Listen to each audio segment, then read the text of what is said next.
Hey, thanks for clicking on this video.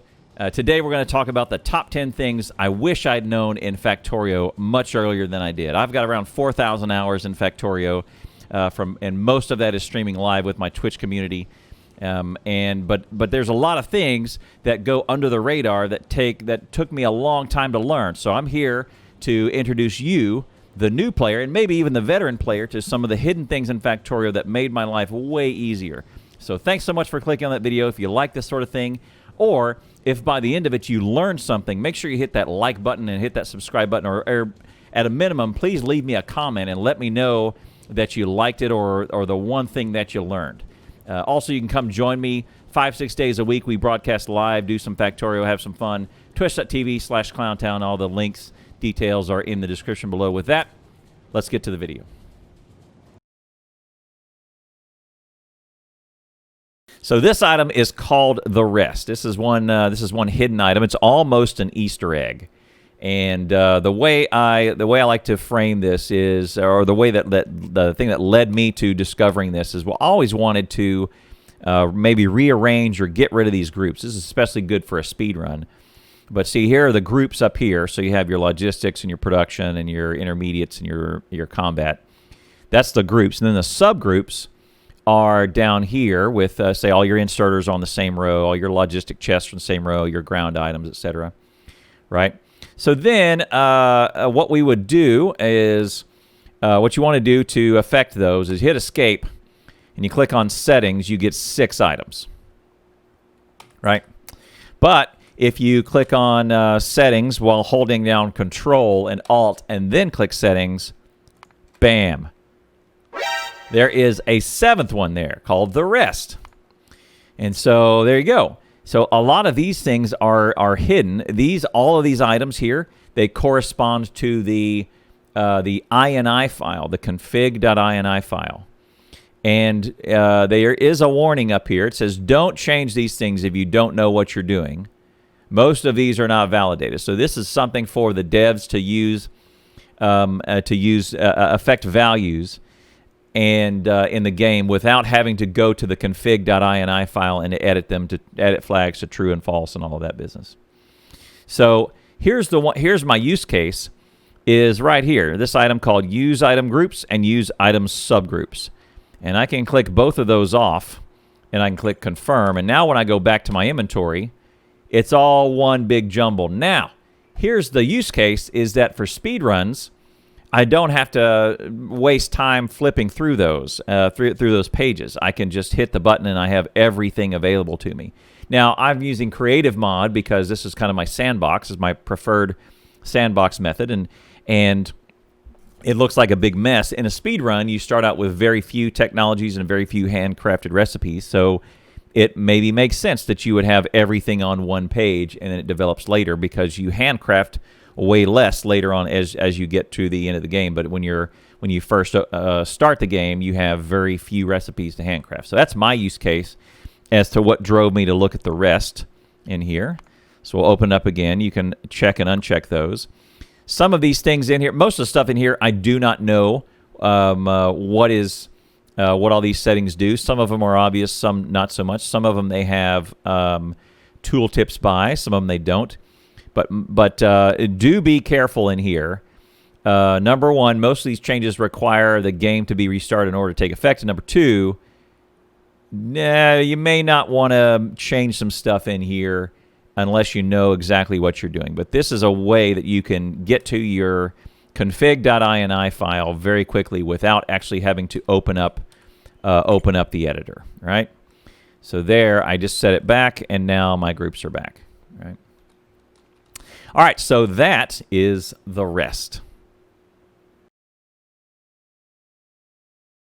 All right, this item is called the Q key, or actually it's the default of the Q key. It's called the Pipette tool, and I'll show you where this is in Settings and Controls.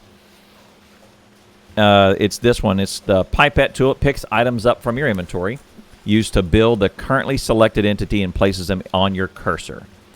So for resources, it'll select the fastest available mining drill. So I'll show you what this is. So at the moment, I have 484 belts in my inventory. Right? and I can either put them on my hotbar and then hit the 1 key and drag my belts in however I want to do it, right? Or let's say I don't have, this is an entity that I don't have on my inventory. I can hover over something that is already placed, such as this belt that I do have in my inventory. And when I hover over it and I click the Q key, it puts it on my cursor for me from my inventory, and then I can go ahead and paste it as needed. What I've done is I've also mapped the same key. If I hit it again, the Q key, it's on my cursor now, and I can place them. But then when I'm done, I hit the Q key again, and it disappears, and it goes back to my inventory. This is this use case is a good one for shortcuts in a speed run, because a speed run, if you have to open up your inventory every time to say place a tank or something like that, then you're gonna lose a lot of time going back and forth. But if you've already placed a tank down, then you can just hover over it, click it, and it's basically a quick copy and paste called a Pipette tool. Now, what happens if you don't have this inventory, don't have an item in your inventory? Say I didn't have these tanks, and I wanted to put it down. Well, that's a setting you can control. Setting in interface down here at the very bottom, interaction. And this tooltip says, when selecting a buildable item from the quick bar or using the Pipette tool, if you have no items of that type, a ghost will be placed in the cursor instead. So instead, say I'm out of tanks, and when I pick this up, it's now a ghost that I can go place, and it'll place a blueprint ghost. All right. Let me run over here to the stone, and if I have a miner in my inventory and I click it here, it selects the fastest possible miner, right? If I was only at the section, if I only had burner miner drills, it would select those. So this is really good for early game in terms of just selecting whatever it is you need to mine this up. So that's the use case for the Pipette tool. This is a very handy one in speed runs for sure, but also just in normal play, it can save you a lot of time, because if I need to duplicate this, I could either copy and paste, or if I need to build something very similar, I can grab some of those, and then I can do a thing. And there's no chests on here, but I can do this. I can make a build from a neighboring build, right? And I can do these sorts of things here. All right, and I can do some copy if I need to build this up over here, right? I can. I never, for all of this stuff that I just built, I never had to go into my inventory, right?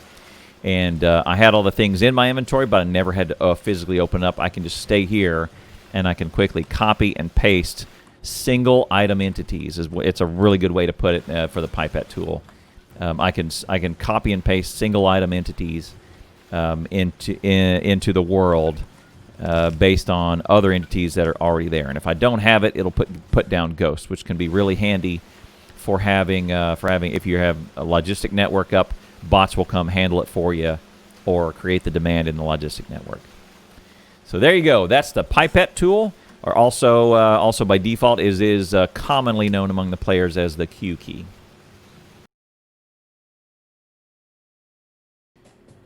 All right, this segment is called single drop, and now a question I get all the time is, how do I drop a single item into a chest or into an entity, right? So we know how to do this. I'll use coal. So I know how to control left click, and I put in a full stack that was 50 coal that just went in there. I know how to control and right click, and that takes the half stack. So 25 coal of whatever I had in my hand. So if I were to have 12 here, right? So I have 12. I control and right click, and then I put 6 in. So half of whatever I have in my hand, and then all of whatever I have in my hand here. Same thing, whether it's 50 or 3 or whatever it is, whatever the amount is. It's whatever I have in my hand. So I'm going to control left click, and it's the full stack, so that'll be 3, right? But then what you'll see is you'll see speedrunners will do this, and they'll be able to put in ones at a time. So I get the question all the time is, how do you do that? And then they'll do this where they're dragging and dropping across here with their key and putting in one item, one coal at a time, but doing it very fast like this. That is the single drop. So the same way this is done with the default is the Z key. So the same way that you drop items on the ground with the Z key, instead I just have it on my mouse, and I'm going to drop items in the boiler, or I'm going to drop items in the chest. All right? So it's the same. It's the exact same thing. You can go run around and you can pick them up with the default key to pick them up. You can use a blueprint to pick them up, etc. But the Z key is your default. The same way as you were dropping them on the ground. That works in boilers. That works in chests. It works in assemblers. Let's look at grenades, so I can drop these in. See, look, I can drop them in assemblers and all of that sort of thing. Yeah, you can press the key however you want to do it, but your Z key allows you to drop single items in. So it's not part of the mouse unless you move it over there. But control left is full, control right is half of the stack, and the Z key, the single item drop, is your Z key, right? So that is how to single drop an item into an entity and use it. This is very, very handy for speed runs, because early on in the game, my use case is early on in the game, coal is a very valuable commodity for getting your smelting started, and you don't want to put entire stacks earlier than you have to. You want to spread your coal out pretty evenly, and the optimum way to control that is individually. But you can't spend too much time doing that, otherwise you'll lose your speed run time, right? So the Z key does let us do that and control very tightly how much inventory we drop in by dropping 1 and 2 at a time. So there you go. That's the single item drop.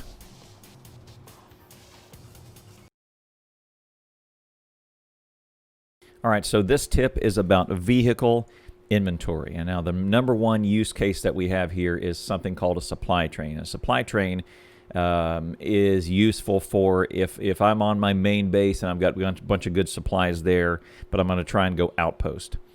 And the stuff that I need for the outpost is more than I can carry in my personal inventory. So if I have biters out there, I'm going to need, wall lasers, maybe some flame turrets, and I'm going to need some beacons, maybe for some smelting, or I'm going to need some roboports and a bunch of modules, right? So here I've narrowed it down just to beacons, roboports, and both flavors of modules that we're going to need. So here's my supply train.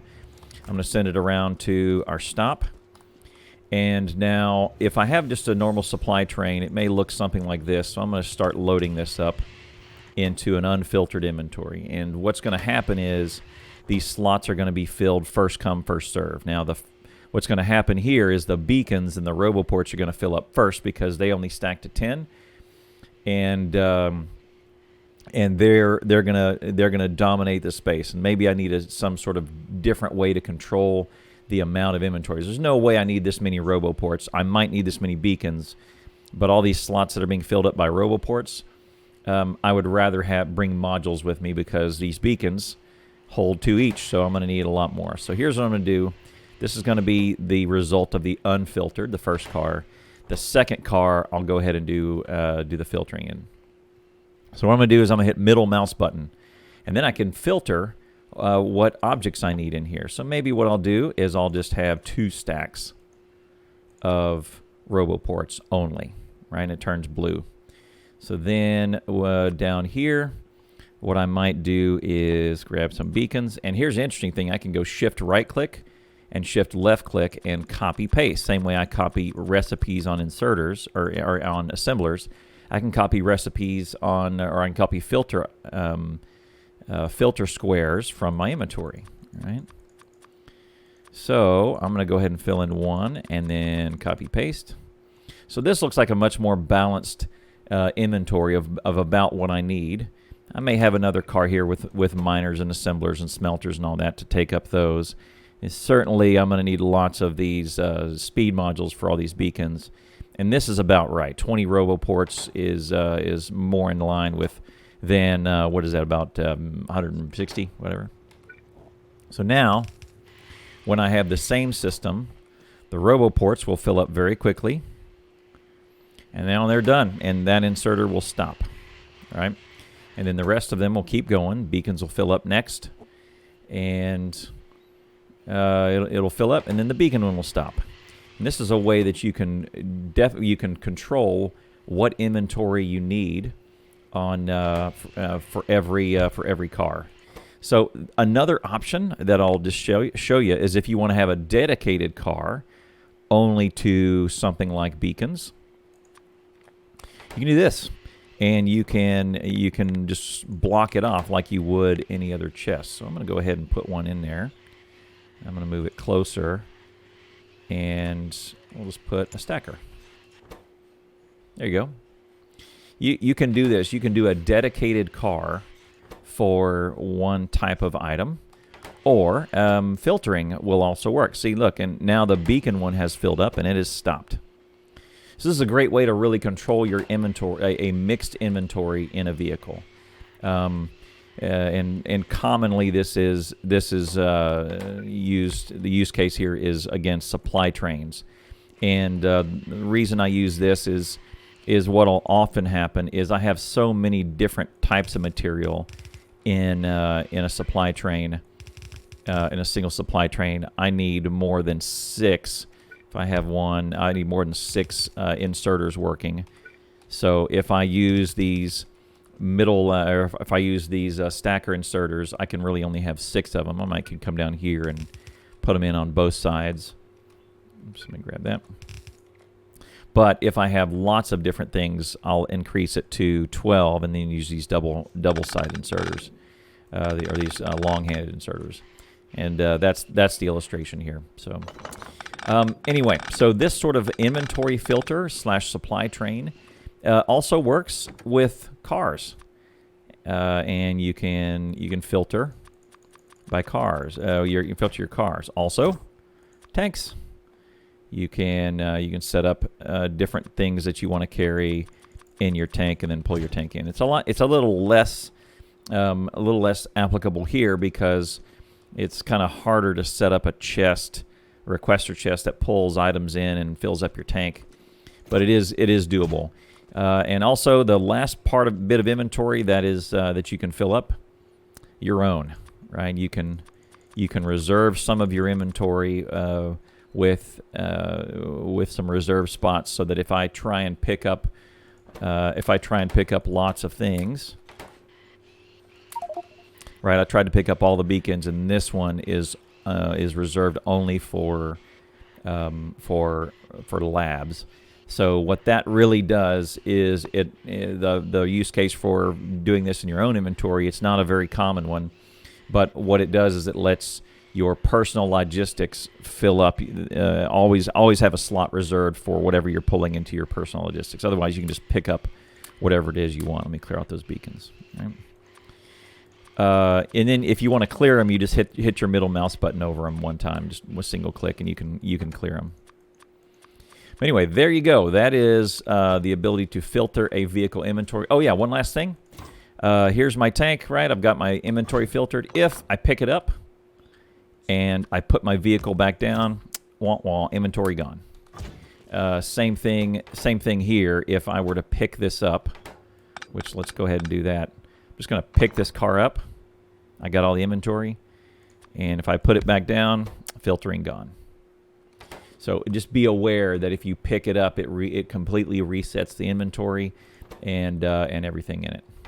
And then if you have something in your inventory and you want to declare it, you can just pick it up on your cursor, and you don't have to go through the hassle of declaring a field or selecting from the recipe box, right? So I can just put it in my hand and then middle mouse button to click it up out of my inventory and middle mouse button click over it, and then it declares. Right, so there you go. That is filtering vehicle inventory.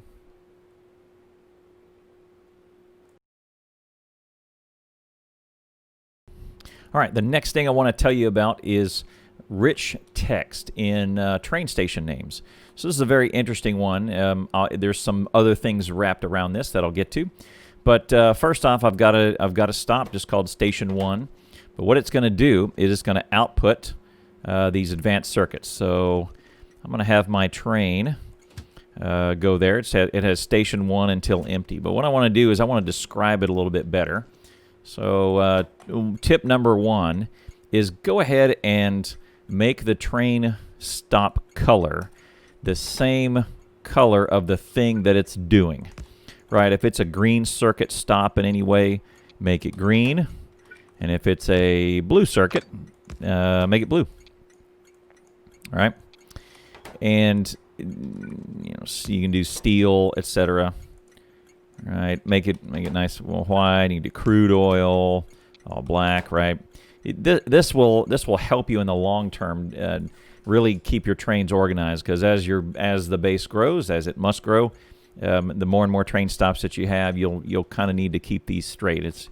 It's very handy, especially when you have maybe one outpost with 6 different outputs coming to it. It'll quickly tell you what's going on.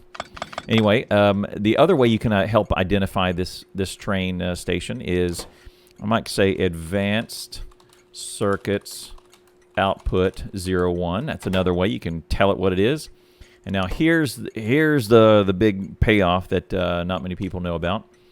I can start doing rich text here. I'm going to start with brackets. Item equals advanced circuit. And as soon as I close bracket, bam, it turns into a graphic of an advanced circuit. Awesome, right? I can also do the other 3 types of rich text. I can do fluid, crude oil, right? And I can do technology. Technology equals, and we'll do logistic science pack, right? Bam. Now, if I misspell one, and we'll do that, fluid equals crude minus oils. If I add something that's not there, it'll just turn orange, right? So I have to spell it exactly right. And hit the bracket. If I spell it right, it immediately clicks over to the name, right? So then, not only in this train menu, but also on the train it goes to, it's going to change those, change in the schedule list, right? So that way you can kind of look at a train schedule, and you can also see where it's going and what it's doing, right? So now the question is, where do I find all of these names? So I'm going to hit F4 in the debug options. And you can search for the word tooltips, but it's right here. It is called Show Debug Info in Tooltips. So I'm going to go ahead and check that. You can also get to that by narrowing your search down. Check that box. Now, when I hover over an item in my inventory, bam, look at that. Item name equals advanced minus circuit. So those are items. So any inventory that you see in your inventory, you can get it. So there's assembling machine 3. Also, if I put the assembling machine down, you can see behind my head here is item name at the very bottom, assembling minus machine minus 3. That's the name of the assembling machine. Also, fluids are a little harder to get. You can grab those from your inventory on your recipes. I think, let's put this guy down. I can hover over it there in the recipes. So there you go. You have heavy dash oil, light dash oil, petroleum gas. You can get fluid names from there. And then for the technology, hit the T menu, and you can open this up, and you can go just hover over any of these technologies. There is your green logistics science pack. And the name is in the bottom, technology name, logistics science pack. I think all of this also is available in the technical information on the wiki, but you can also get it right here in game by enabling the debug options. And also, and here you go, hovering over this one, small lamp, right? There you go. So those you can use as your train stop names, anything you want to put in. So this way you can really get a tight handle on describing your trains and what they're doing and where they're going. And it shows up in multiple places. It also works with a copy and paste. So I'm going to go ahead and make another one. All I did was Pipette tool the Q. So this one, as I placed it, it was a new random train stop. But I'm going to shift right click, shift left click, and it just made a duplicate of it. So this one is named Advanced Circuits Output 01 right above my head. Also, this one is as well. The cool part about this is if I copy paste first, I can go up here and rename it, and then I'm renaming that one, and I'll just change it to 2, or I'll do Input 01, right? So there you go. And then you can go here and say Advanced Circuits Input until full. Right? This is what most of my trains look like when I megabase. Advanced Circuits Input 01, Advanced Circuit Output 01. And I may have another train that does Output 02, or multiple trains that do 1, right? And this is what my trains all look like in my megabase. I actually do this in practice, and it's very helpful to organize your train, especially when me and my community, we get megabase, and the trains just get 200-300 trains going, and keeping them all straight to figure out what's going on and where they are and what they're doing, it gets a little unruly. So this absolutely does help to determine and shortcut your processing time of how you absorb train inventory and train data. All right, so there you go. That is rich texts in the train stations.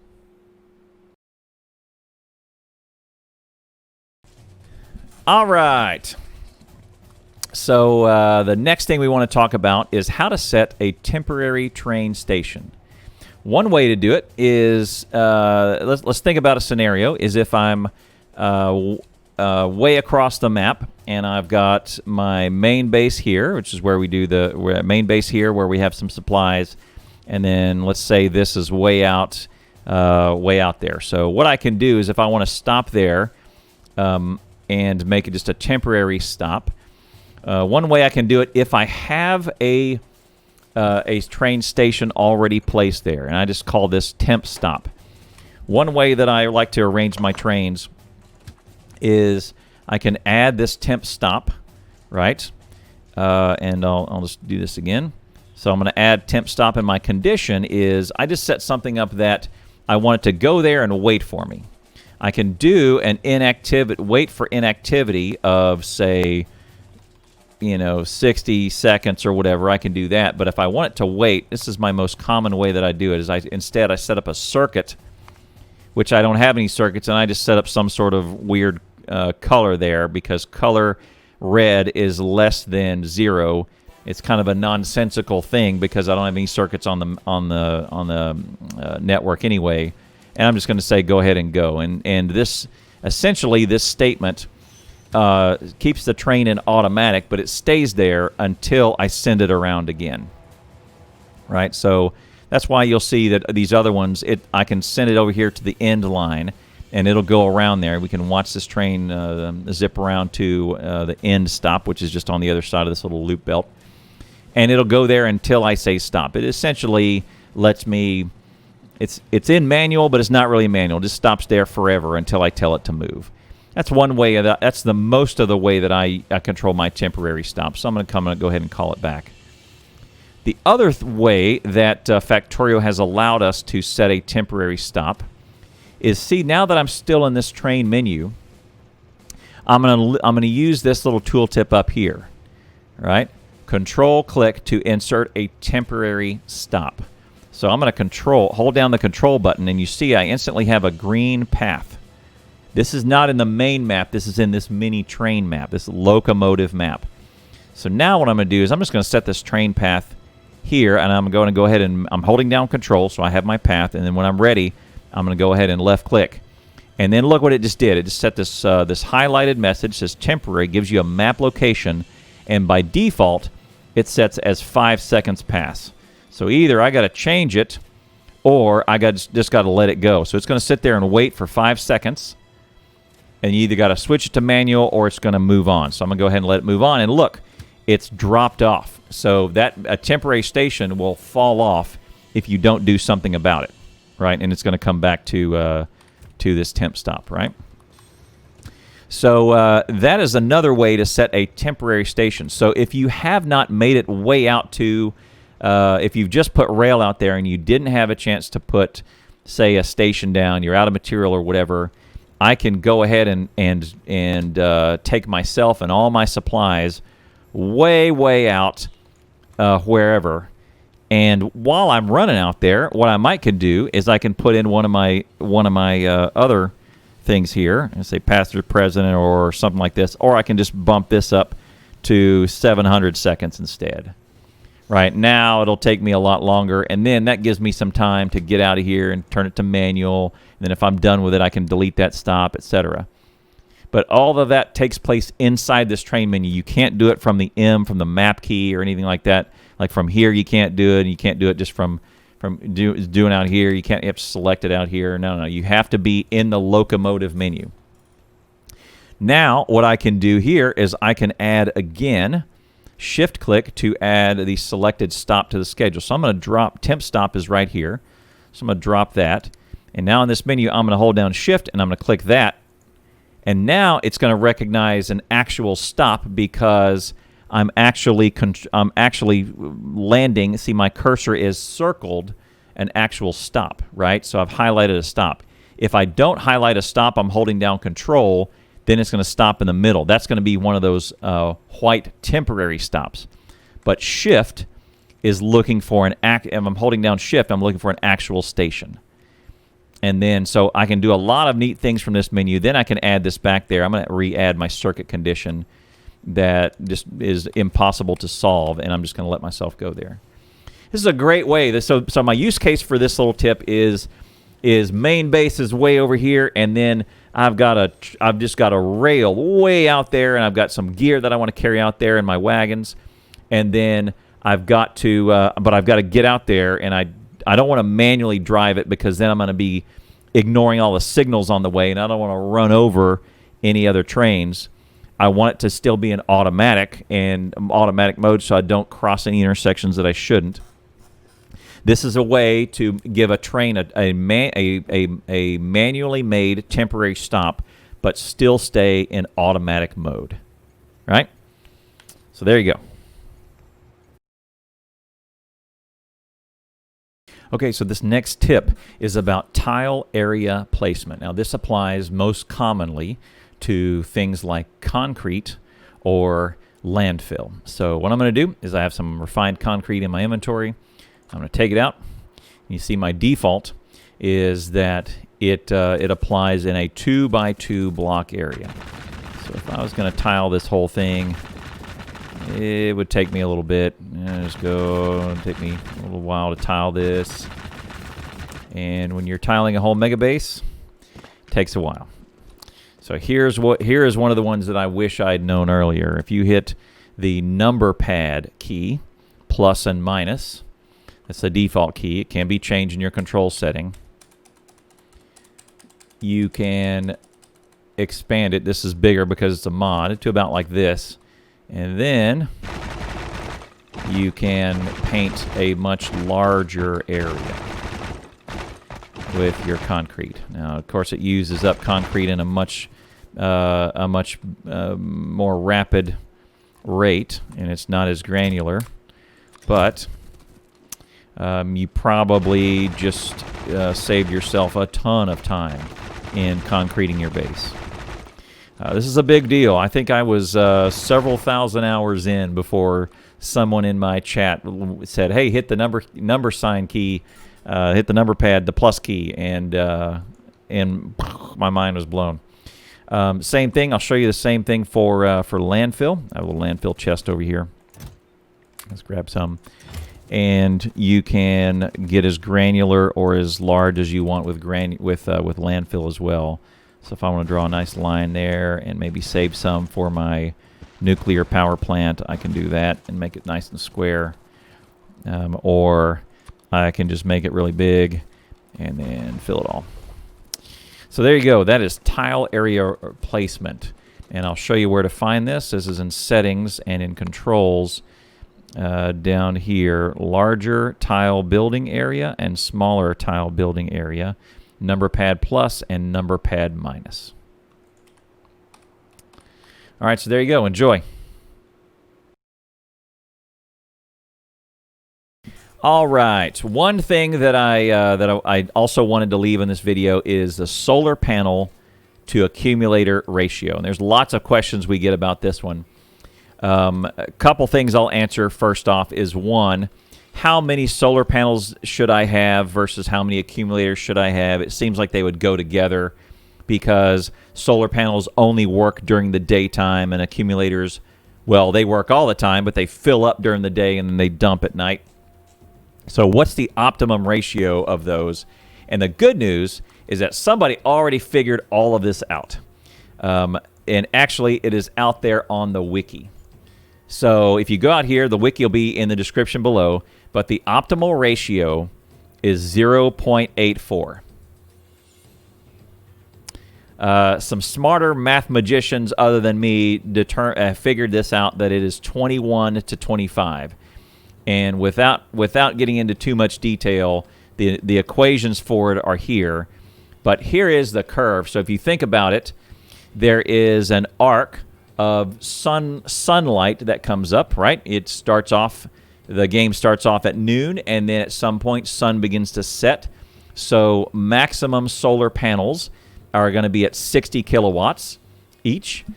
And then at some point, they go to 0. But there's a little bit of a curve as they dip down. So you can see that bar in the red, right? And then accumulators come up and start discharging their power to meet demand. And so this line here is the sweet spot of how much steady power between accumulators that can cover you through the night and solar panels to charge those accumulators during the day, right? So you need a ratio of the two so that you can make it through the night with a certain level of power. And if you take the area under the curve and the area over the curve, all of that, if you average it all out, what you'll read on the solar panel itself is that if I hover over this, it'll say the power output is 60 kilowatts. But if I take into account the nighttime and where the power is not generating, and then the sunrise time and the sunset time where it's generating only partial amounts, the effective steady state generation of a solar panel is 42 kilowatts. And that is expressed by this by these equations. So you'll see if you want to read all of this, that nice line right here, that dotted line, has come up with the effective rate over sunrise and sunset at 42 kilowatts, right? Therefore, what you want to do is assume you put down as many solar panels in this ratio, and assume that however many solar panels you put down is whatever that number is times 42 kilowatts, and that's how much of a steady state effective power will be generated and put into the grid. There you go. All right, so that's the science behind it. You can read up all this, and math yourself to sleep if you want to on the wiki link below. But here's an example of one that is close enough and has a really nice arrangement. And here's one that is exactly right and has an exact arrangement, right? So this one, if you divide out 15 divided by 18, you get 0.833333 repeating, right? So it's not quite the right ratio. It's a little bit under, but the good news about all of this is that it's a nice square that you can do some overlaps in, and you can put next to each other. You have some walkway, and the important part, two things, is that you see the dotted line for the robotic network attaches, and the wires can cross and connect from one solar panel I guess you would say, solar panel arrangement to the next, right? Because you want them to chain together. So you want them about that close, which also gives you, what, 2 squares in between. So this is the reason why this is advantageous is that, yeah, you're going to be a little short on daytime power. My recommendation is just put another one down and be done with it. If you think you're going to be short on power, add some more. Also, I tend, in practice, I tend to be a little more accumulator heavy, especially when I'm dealing with biters, because biters and lasers most certainly tend to drop power very quickly. The demand for lasers is very, very little when they're not being used, but suddenly when you get a biter attack, lasers will all turn on and your power will be zapped. So if you get a power zap during the night, you could really, and you're on the borderline of having enough power, you may not make it till sunrise. So my recommendation is go a little bit accumulator heavy to account for sudden dips like biter attacks. Here's another solar panel ratio that is just about perfect. If you just copy and paste this, you'll see down at the bottom there is exactly 100 solar panels and exactly 84 accumulators, and it is exactly right. So that is the 0.84 ratio you're looking for, with some substations mixed in there. This one actually has some lighting mixed in there. I'm not big on lighting. I would actually either put in a power network or a substation so I could connect to the next one, or I would just add another accumulator. These solar panels are usually way outside the base. I would also recommend putting let them sit in the dark. They don't need light unless you're around. I don't know, but I would recommend putting them out into the dark, and not so much with the lighting. See, as you get here, the issue with this one, though, you have to put them right next to each other, so there's no way to walk through in order for the wires on the substations to connect. See that the wire that's on the border of the green? The robotic network, no problem. The wires got to connect, have to be right up against each other. So when you build this, maybe you build this in a block of 4 of these, because it is a little bit smaller, and then separate those out with maybe some by joining it like this, and leaving out one accumulator on the edge, and join them like that. All of this you can go look up on the wiki. There's a million different solar arrangements just like this that show a nice mix. I will just tell you, if you want to invent your own, go for it. I'm going to tell you this is a very mature model. Many of the players have already just worked this out and spent hours and hours. I would recommend you standing on the shoulders of giants and taking advantage of all of this nerd work that's already happened, and grab one off the web. If you want to do it yourself, go for it. But this is a very simple way. Solar, and the Factorio has all of its other problems. This is not one problem that you're gonna that you may get a lot of satisfaction out of solving, because it's all of the meta on this problem has been figured out. But this is the last question I get on about this is can I put a bunch of accumulators over here and solar panels over here and just connect them up with a network? The answer is yes. So feel free to not mix these in, because the issue with this is that an accumulator is 2 by 2 and a solar is 3 by 3. So you have to kind of do some math of 6, right? And you got to math of 6 and 9, and you got to do that sort of business in order for them to match up. That's why these are in clumps of 9 and 2 on the sides, right? So, but feel free to make a giant chunk of accumulators over here and a giant chunk of solar over here, and if you keep them in a reasonable 0.84 ratio, you'll be fine. I'm more of a just build more and put it into 1-to-1, 100 accumulators and 100 solar panels.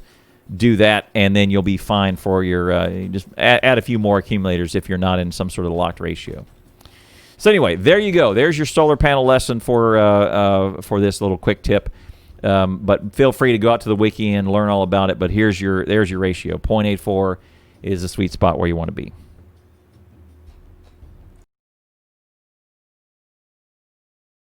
So a couple things I wanted to also tell you is that the informational windows and informational selections in Factorio are really, really good. Here's a couple of my favorite. All of these you can access by hitting the F4 key. These are all the debug settings. So one of them that two of them that I always have on, especially because I do a lot of playing on a server. And the first one is this top one, Show FPS. Now, Show FPS gives you a rating up here in the upper right corner that says FPS/UPS. And what that is updates per second. And updates per second, if you have 60 updates for 60 seconds, then you're right on time, and that's optimal gameplay. What this tells you is if either your computer or the server or your graphics card is having issues keeping up with Factorio, you'll see this number come off of 60, and it can help you to determine if you need to kind of scale back, or if you need to improve your build, or if you need to restart, or maybe it's just time to buy a new computer because you're taxing this old one too heavily with Factorio, and oftentimes that's what that'll show you. Another one of my favorite debug settings in here is Show Multiplayer Statistics. This is uniquely for servers. Click that on. It gives me this little nice menu up here. It's very unintrusive. Latency and is like your ping to the server. Lower is better. And then buffer and jumps. Jumps is more akin to dropped packets of data. And so if you're having to try and catch up with those packets of data and sync with everybody else, the jumps will go up. But this one is pretty good. If you see these ratings similar to yours, under 20 is really good. Buffer is very low and jumps at 0. That means I'm playing at just about an optimal performance on this server. A couple other things that I'll show you. The other one we already talked about is the debug info in tooltips. If you want some extra info about the entities that you're looking at, so you hover over these things, and I've just added some more information to my little tooltips over here. This one is named Pipe. So if I was going to put the rich text in a train stop, just like we did in an earlier segment, this is what I would use. Again, that's Show Debug Info and Tooltips.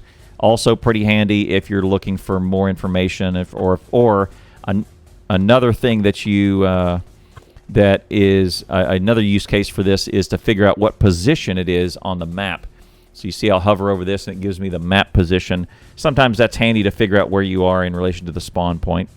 Also tells you the orientation, if it's a pipe, or tell you by network IDs and all kinds of interesting things that are associated with, depending on what you're hovering over. It's all very context sensitive.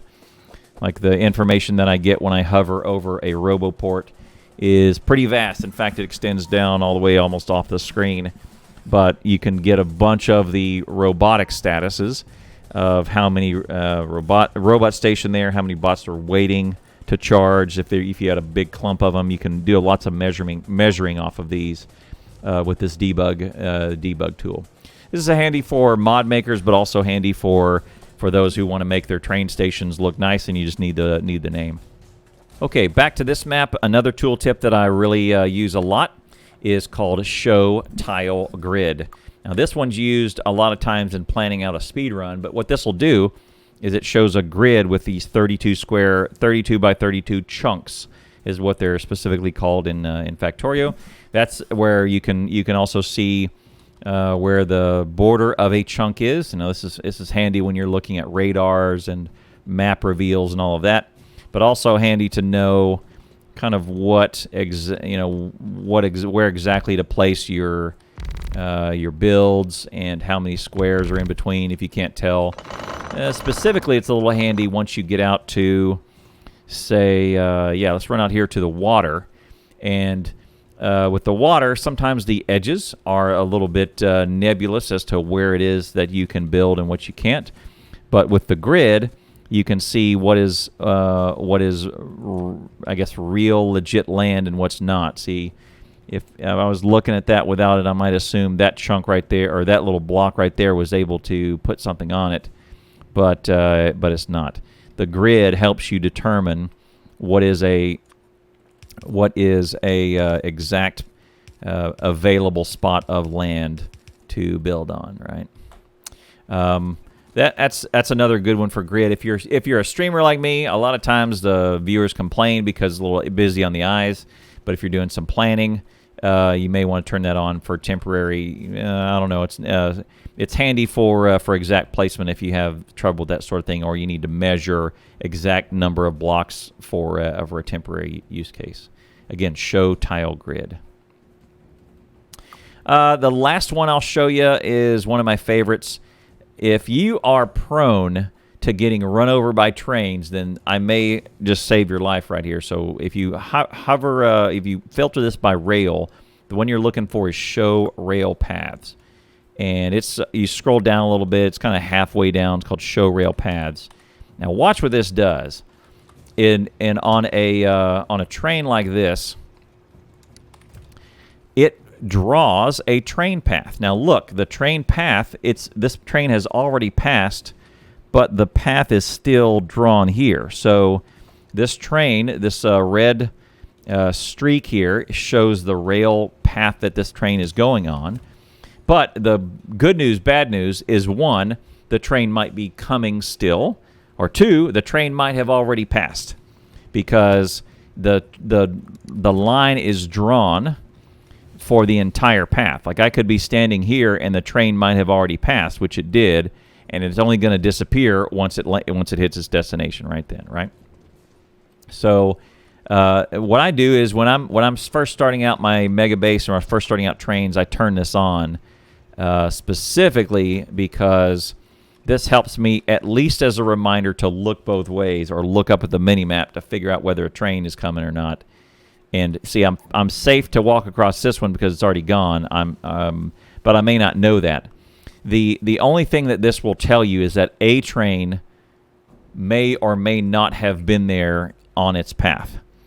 But if I have show rail paths on, then and I walk across rail without any streaks on it, then I know 100% I'm safe. So I can walk here all I want because I know there's no trains coming here because the streak would show either way. Right, so show rail paths. It does take a little bit of UPS performance to run this all the time, especially as you get more and more trains. But it may save your life, and you may get hit 80%, 70, 80% less if you're at least reminded that, hey, I need to be looking both ways before a train hits me. And at least look up the mini-map and see if there's a train coming before I cross the rail. Anyway, those are some of my favorite debug selections. You can go in here and play with a bunch of them. You can turn those on. Some of them will impact performance. If you want to, modders use these all the time to kind of tune and measure their builds. I would highly recommend getting in there and figuring those out. They're very handy, but those are some of my favorites.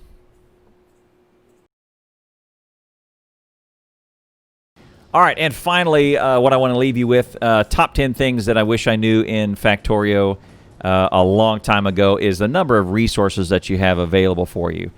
This is one of my favorite. It's called FactorioCheatSheet.com. It's made by one of my buddies, DD Gamer, and he's put out a lot of really quick lookup values on this thing. The link is in the description. I would encourage you to bookmark it, because out here he's got some belt rules about how many items per second, distance of undergrounds for belts, balancers and how they work, some values for how much an optimum outputs and inputs for different belt speeds and different smelters,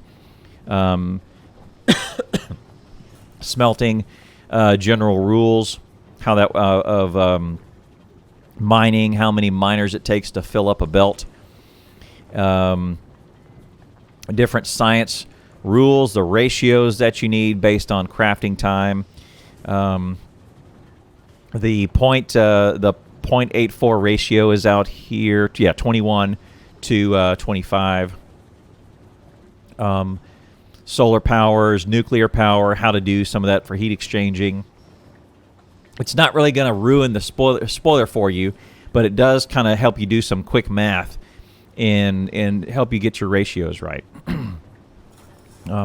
Fluid flow on pipes, cargo wagon transfer rates, chests, inserter throughputs, all of those sorts of things. And then modules and beacons. One of my favorite things that it does, there's modules, vehicles. One of my favorite things is it tells you the quick values for colors on all of these things. So if you're like me, and just like we talked about earlier, you want to color your train stops the same color that of the stuff that you're picking up, then you can come here and grab the RGB values for it, and you can set your stone train locomotives and your stone train stations to 150, 100, and 80, and it will look like stone. It'll have a stone-ish color, right? Same with copper, same with electronic circuits and red and all of that sort of thing. All your sciences.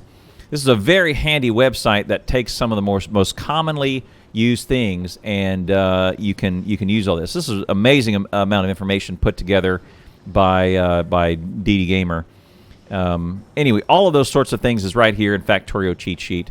It's a really nice website to check out. All right, another resource that I want to leave you with today is Kirk McDonald's. You can go in here to settings. I'll show you how this works. And you choose the recipe set. The latest game change is from version 17.60. We're still on that right now. For those of you who are in 18, it's the same recipes. We're going to go ahead and select some in-game stuff here. You can pick whichever furnace, whichever assembler you want, whichever belt. If you are end-game, likely you're at level 3 assembler, level 3 belt, and the electric furnaces. And then you click over here on Factory. And what I would like to do is, let's say I want to be able to make some green science. And so I can either put in the fact that I have 10 factories, and then it does all the calculations here and tells me the items per minute, or I can input the items per minute and say, like, I want to do 200 items per minute. That means I need 16 factories with the below settings. You can even go in here and do some advanced things with modules if you're at the module stage of the game. But the good part of this is that it tells you that, look, in order to make 200 items per minute, you're going to need at least 16 factories running full blast. With all of these subsets, you're going to need at least 2 green circuit makers to supply all these inserters, and 200 inserters per minute, and from that you're going to need at least 2 level 3 assemblers making inserters. Here's the amount of copper that you're going to need. You're going to need at least 8 furnaces supporting only the copper needed for this green science. Some of that copper will go into, all that copper will go into the copper coils, which will go into the advanced circuits. And then iron. Iron, you're going to need about 30 iron. It's very iron heavy. 30 of the electric furnaces that makes up this amount of iron. Some of that's going to go to belt, and the other bits are going to go to inserters. It may go through gears, because gears goes to both of them. And to that end, you're going to need at least 2 machines full-time making gears. It even shows you the number of miners that you're going to need on the raw material. So you need at least 10 miners dedicated to the ore that's going to go up into this green science, as well as 36.7, so that's 2 full yellow belts of iron. Well, half of a blue belt of iron ore being smelted that feeds up into these 200. So then if you want to add some more, you can say, all right, what's my additional, if I want to make the matching amount of red science. And as soon as I hit enter, it updates. There's the red science, adds to the iron and the iron ore, etc. The number of boards, the gears went up, the iron went up. It was 1,100, now it's 1,500.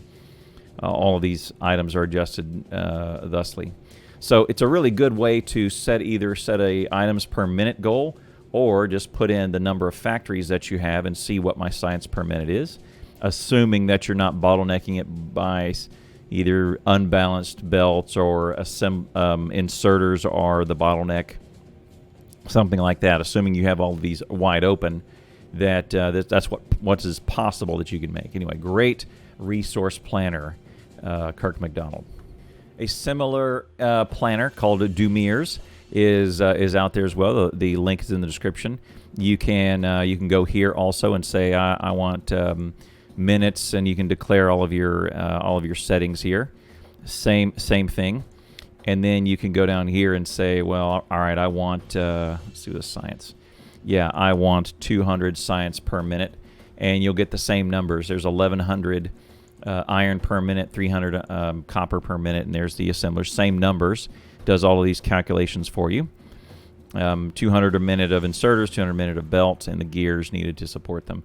Different way of looking at it, a little more graphical, and gives you a little bit of a family tree to show you not just that you need a total of 1,100 iron per minute, but it does break it down for you that says, all right, 400 a minute are going to go into the gears that go to inserters, and 200 a minute of that iron is going into the gears that the belts demand, and then the other 200 is going up here directly into the inserters. 200 is going into the boards, right? So it can even do a little bit more detail whereas Kirk McDonald's really only tells you this 1,100. This one goes a little bit extra and tells you what percent of the gears and how much, or what percent of the resources is going to exactly what. And it'll double show you whether you're using blue assemblers or level 2 blue assemblers or the level 3 assemblers, right? Same stuff, just different way of presenting it. It's a great resource. The last tip I have for you is actually the last resource that is available to you is right here, twitch.tv/clowntown. You can come out to my channel. You can ask questions. I have a Discord available. If you want to leave a question in the comment section, you can ask away. We do a new player night live every Friday night, so we can unpack new players' questions.